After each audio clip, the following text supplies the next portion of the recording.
अस्सलाम वालेकुम दोस्तों, मेरा नाम उसामा है और आज हम बात करेंगे यूनाइटेड किंगडम की हिस्ट्री के बारे में, जिसको हम मुमलिकत मुत्तहिदा के नाम से जानते हैं कि इसकी दरियाफ्त किस तरह से हुई।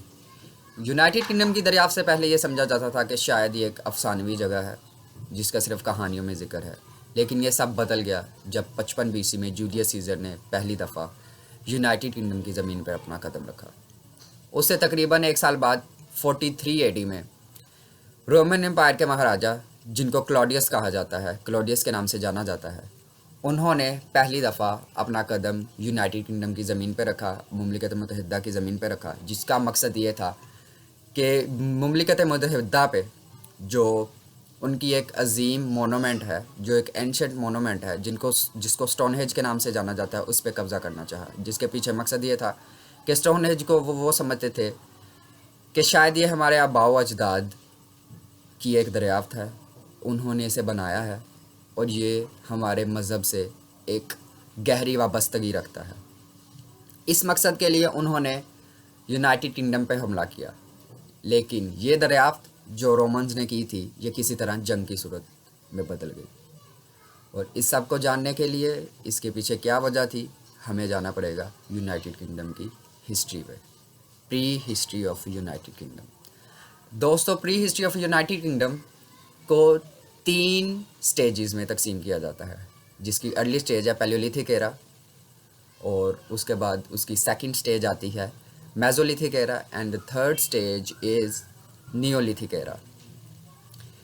ये जो paleolithic era, neolithic era, mesolithic era, इसको स्टोन एज के नाम से भी जाना जाता है। स्टोन एज दोस्तों, जैसा कि हम सबको पता है कि स्टोन एज में लोगों का रहन सहन किस तरह का था। वो गारों में रहते थे, केव्स में रहते थे, और उनकी खुराक वो किस तरह से हासिल करते थे। वो जानवरों का शिकार करके अपनी खुराक हासिल करते थे, और उनको उनमें एक बहुत हुनर था जिसको संग तराशी कहा जाता है। वो पत्थरों को इस तरह से उसकी क्राफ्टिंग करते थे, इस तरह से तराशते थे कि वो उनके लिए एक तो बचाव का सबब बनता था और दूसरे नंबर पे उनकी खुराक का भी। उन्होंने पहली दफ़ा यूनाइटेड किंगडम में इकोनॉमी का कॉन्सेप्ट मुतारिफ़ करवाया। वो इस तरह कि pre history of United kingdom में 3 कबाइल रहते थे जिनको ब्रिटेन्स का कहा जाता है। 8000 साल पहले के जो लोग यूनाइटेड किंगडम में रहते थे, बेसिकली उनको ही ब्रिटेन्स का कहा जाता है, फर्स्ट ब्रिटेन्स।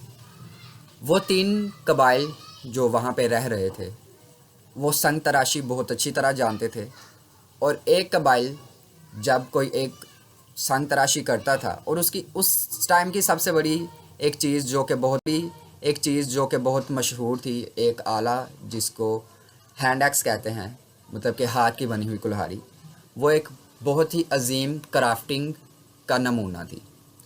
और वो लोग एक कबाइल दूसरे कबाइल में अपनी चीज़ें जो है वो उनको देता था, और इकॉनमी इस तरह से डेवलप हुई कि वो मुख्तलिफ़ आलात बनाते थे, एक दूसरे के साथ उनका लेन देन बन गया, जो कि उनकी खुराक का सबब बनता था, उनके ज़िंदगी गुजारने का सबब बनता था।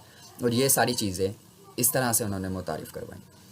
अब पैलेलिथिक एरा के बारे में मैंने आपको थोड़ा सा बता दिया है, अब हम उसकी नेक्स्ट स्टेज में जाते हैं, मेसोलिथिक एरा में। मेसोलिथिक एरा में दोस्तों इस चीज़ का कॉन्सेप्ट आया कि वक्त के साथ साथ जब मौसमियाती तब्दीली आती गई, तो ब्रिटेन्स जो कि उधर रह रहे थे, उन्होंने फिर वेदर की चेंजिंग का सामना किया।